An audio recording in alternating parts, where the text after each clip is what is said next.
My name is Matthew Harrison, and I'm talking to you today from Multicultural Studios, where we are recording from the heart of Canada. Today, I want to tell you a story about a guy I had the privilege of meeting, but to tell the whole story, we'll have to go back about 5 weeks. I was up late scrolling through Instagram Reels when I saw a guy running across Canada. His name was Ryan Keeping. He was somewhere in Quebec at the time, and I went to his page and saw he's running to raise money for the Heart and Stroke Foundation of Canada by running across Canada, the whole country. I knew he'd be coming through Winnipeg at some point, and I had to meet this guy, so I shot him a message asking if I could interview him. He got back to me and let me know that I was more than welcome to come and interview him, but I'd have to join him on the run. So I dusted off my sneakers and I hit the road. It was the morning of June 6th, and I was walking down St. Mary's Road to meet him. I wasn't sure where he'd be, I just knew that we'd run into each other at some point. He came around the corner, and at a slow but constant pace, he had a few people around him, but there he was. He said, "Are you jumping in? You're a legend." And as we went through the city, that's what he said to everybody who joined up with him. What Ryan expects from himself is to make it across Canada in 99 days, running 75 kilometers every day for a total of 7,386 kilometers from coast to coast. On April 1st, Ryan started his run from St. John's, Newfoundland. Since childhood, Ryan has been inspired by Terry Fox's Marathon of Hope. After seeing what Terry was able to do given his circumstances of having lost his leg to cancer and battling cancer while he ran, Ryan decided he too was going to run across this great country. While Ryan is inspired in large part by Terry Fox, he has his own cause. Terry Fox raised money for cancer research, but Ryan is raising money for the Heart and Stroke Foundation of Canada because of familial connections he has. His father, his grandfathers, and both his siblings are affected by heart disease. On his website, Ryan says he wants to help other families who are dealing with heart disease as well. Ryan's run is unsponsored, relying solely on donations and his personal savings. Of the money donated to his cause, 80% goes directly to the Heart and Stroke Foundation of Canada. He just turned 27 years old on June 13th, hailing from Halifax, Nova Scotia. A year and a half ago, Ryan decided he was going to take up running. Not in the conventional sense. He wasn't going to do a walkathon or go do a fun run. He decided he was going to push his limits, and he was going to become an ultramarathon runner. Ultramarathons are runs of 50 kilometers to 100 kilometers. Some of them go 200 kilometers or more. Having only gotten into running a year and a half ago, he did his first ultramarathon. It was about 50 kilometers. And 3 days later, he did one of 60 kilometers. 4 days after that, he did one of 70 kilometers. A couple weeks after that, he did one at 80. And he did his first 100 kilometer run about a month after that. I asked him, "So do you do a lot of ultramarathons?" And he said, "Well, at this point, I suppose I've done 67 in a row." 67 days is how long he'd already been on the road. He'd covered over 5,000 kilometers between the East Coast and Manitoba. To train, he was running 3 times a day, and that was to mimic his pattern of running throughout the run across the country. Going 75 kilometers a day, he breaks that down into 3 chunks of 25 kilometers each. Between the chunks, he rests, he eats, he does whatever maintenance he may have to do, and then he keeps on going. He's been preparing for this run for about 4 or 5 months. He quit his job, he took a line of credit, he bought a van, he trained, and now here he is. His life, he says, was destined for something huge, and that's ultimately what inspired him to go about this venture. He didn't quite know what it was he was going to do, but he knew he had to do something big. As a kid, he was never good at sports, but he always gave 110% effort, so he figured that mentality would apply well to ultramarathon running. He said that's the kind of skill set that you need, is the ability to go through the pain and keep going no matter what. It was one day he was watching David Goggins' videos, and he thought to himself, "I think I can do that." All the while, he's been inspired by Terry Fox. And while he keeps the story of Terry in mind, he really wants to see just how far he can push himself. He says he's obsessed with seeing how far he can push things, to really push himself to his limit. He understands that you can't go at 100%, and if you really did reach 100%, you would collapse. But ultimately, if an individual, such as himself, is to push themselves to their boundaries on a daily basis, those boundaries will exceed, and you will grow. This is the mentality that has kept him going for now more than 70 days running across Canada. As we were talking about what it takes to do this run and what it took to train to prepare for this, someone drove by and honked their horn and cheered at him out the window. And he raised his arms and he cheered right back. To describe him in a word would be enthusiastic. He is a real ball of positive energy running his way across the country. When I first met up with Ryan, I only intended to run with him for a kilometer or two. I only wanted to go as far as I needed to go to get the interview and write the article, and ultimately that was to be that. But he really inspired me just based off his mentality, his work ethic, and the positivity that just radiates off of him. In every picture that I've seen posted to social media, he has a huge smile on his face. And when I met him that day, he had a huge smile on his face. There are longer days than others. There are harder days than others. There are days he runs through the rain. But through it all, his positive attitude is ultimately what has pulled him through. One thing I mentioned on the topic of Terry Fox was I read in his biography that he was somewhat hard-headed, a little bit stubborn, to which Ryan said, "You have to be. You simply have to be to do that." And he says that he would describe himself in the same way because at the end of the day, if you want to do something, it has to get done. No matter rain, no matter shine, Ryan will keep running until he reaches the coast. When I met him, he was going at a fairly constant pace, and it seemed like he had determined exactly how fast he needs to go in order to accomplish his goal. He related this to being similar to an ultramarathon pace, where you can't go too fast and you just have to do what you can to sustain for as long as possible. The early days, though, were a lot more difficult on him. He would say day 4 or day 5 was probably the hardest day of the run, but he knew that he had to keep going. He never let the idea that his body was too sore get in the way of getting up in the morning to start the next day. At the end of the day, from his perspective, that 75 kilometers is going to get done one way or the other. So what he does is he just keeps a positive attitude about it. And this positive attitude is what radiates off of him. This is why I ran with him for as long as I did, is because if he can go 75 kilometers, well, I can go another kilometer with him. Why couldn't I? At the end of the day, it's just sore feet, it's just sore calves. That'll all feel better, but this moment won't last unless I make it. A typical day for Ryan starts at about 5 o'clock in the morning, and he usually starts running around 6. An early day to turn in might be somewhere in the afternoon or the early evening, but some days have gone as late as 10 o'clock.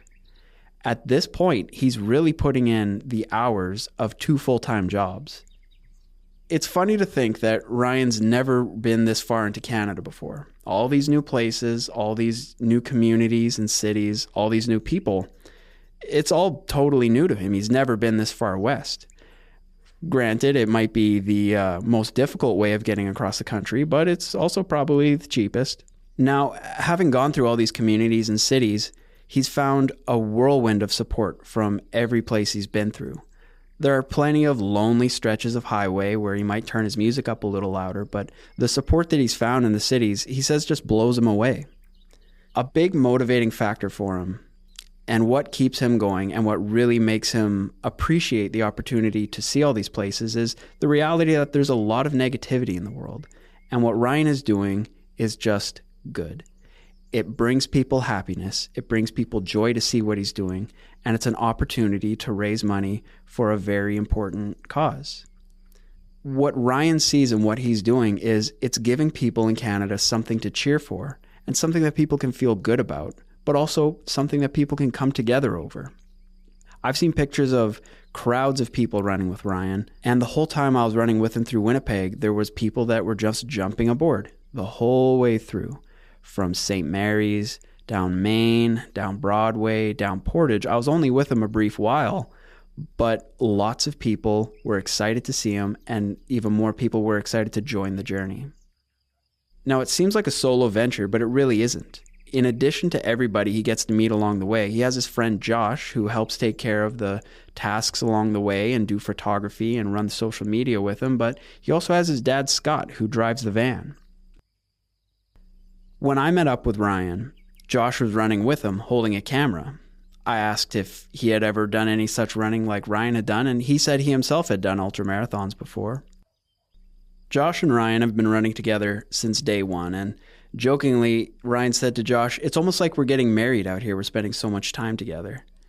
And at the end of the day, this wouldn't be possible without his little team. His dad, his friend, not only do they keep him company, but they help keep him going. When he gets to the van and he's having a rough day, he still has a smile on his face, and that's going to be in part due to the support that he has. Where this all really started for Ryan is only a year and a half ago that he first got into running. At that point in his life, he didn't really like where his life was headed, and he knew he wanted to do something more. He wasn't really happy with what he was doing and kind of just said, what's the worst thing that happens if I go chase this dream, if I really push myself to the edge and I see what I'm capable of? The worst thing you can do, he said, is not try. It was a year and a half ago that Ryan made this change, and it really brings to mind a common expression that he's used all the while he's been on the road, and that's flip the switch. What he means by this is really kick into the next gear. Whatever it is you've been wanting to do, whatever it is you've been putting off, flip the switch and do it. That's what Ryan did for himself. That's why he started training, and that's why he started entering ultramarathons. To think that this guy's only been running for a year and a half, and here he is 5,000 kilometers from where he started over the course of 66 days, it's unbelievable. None of it would be possible were it not for the determination that he feels to accomplish everything that he wants. And for Ryan, a big part of his success thus far is just a positive attitude. He says he could go to the van and he could say, I feel like my legs are going to fall off. And he'll say it with a smile because that's just what it is. It's all about perspective. He doesn't let any kind of negative thoughts get in. And according to him, he just doesn't have negative thoughts. He's just a very upbeat, positive individual. There are times where he's hit low points physically, but he just doesn't let it get to him mentally. One thing you'll find if you have the privilege of encountering Ryan while he's running across the country is he's a very, very outgoing individual. He can talk up a storm with pretty much anybody, which you kind of have to do in order to accomplish what he is presently doing. A year and a half ago, he says he was supremely introverted. He didn't talk at all. And then one day he just thought, you know what? I don't like what I'm going to get out of my life if I don't make a change here. So one day he just started talking to everybody. And he turned from being an extreme introvert to describing himself as being able to talk in front of 1 million people. He says he doesn't feel the pressure of social situations. And if you just believe that you can make that change, you can do it. It's all about confidence. And if you're confident and you believe what you're saying, you will succeed if you really dedicate yourself. What Ryan's doing is raising money for the Heart and Stroke Foundation of Canada, and that's incredible. But at the end of the day, he's also inspiring a lot of people. I myself was inspired. Like I said, I only meant to run a kilometer or two with him, but I ended up going 6 or 7 kilometers. I told my friends I ran 10K, but nevertheless, I stayed with him because of what he was saying, because of his attitude. I felt my feet start to get little blisters on them, and I pushed on another kilometer or two anyways, because I thought, if Ryan Keeping can get this far, I can go another kilometer or two. So the question remains, what's next? Ultimately, he wants to get to the West Coast in 99 days, and what comes after that remains to be seen. He doesn't really have a plan for that. He described himself as Forrest Gump, where he gets to the edge of the country and he sees the ocean and he just turns around and he keeps running. According to Ryan, that's very possible that he just keeps going. He doesn't know what he'll do when he gets to the West Coast, but what he does want to do is he wants to further embody what he has done, and he wants to be a person who can motivate others. He knew as soon as he decided that content creation and motivating people was going to be his life, that this would become the rest of his life. He said, I knew that one day I'll have 1 million followers, and he's not quite there, but his audience is growing rapidly. The last I saw, he had about 100,000 followers on his Instagram. Now, when he gets to the West Coast, he might stop for a while. He might turn around and keep running. But what we know for sure is that he's not going to stop pursuing what he wants to do. We know for sure that he's not going to stop trying to inspire people and do good for the world. He's never going to stop being the guy who wants to bring smiles to those around him he's never going to stop being the person who does as much good as he's capable of. So far, he's raised over $108,000 for the Heart and Stroke Foundation of Canada, and he's run over 5,500 kilometers. Since meeting Ryan, I keep up to date with where he's at every day, and I keep the mission in mind when I'm going about my everyday life. If Ryan Keeping can do that, I think to myself, then I can do this, whatever it may be. Ryan has infectious enthusiasm for life and for what he's doing. If his run ends in Vancouver, his mission to make the world a better, richer place to live will not end. These are only the first steps. You can find out more about Ryan and find links to his GoFundMe through ryankeeping.com. Thanks for listening. Join me again as we follow more stories from the heart of Canada.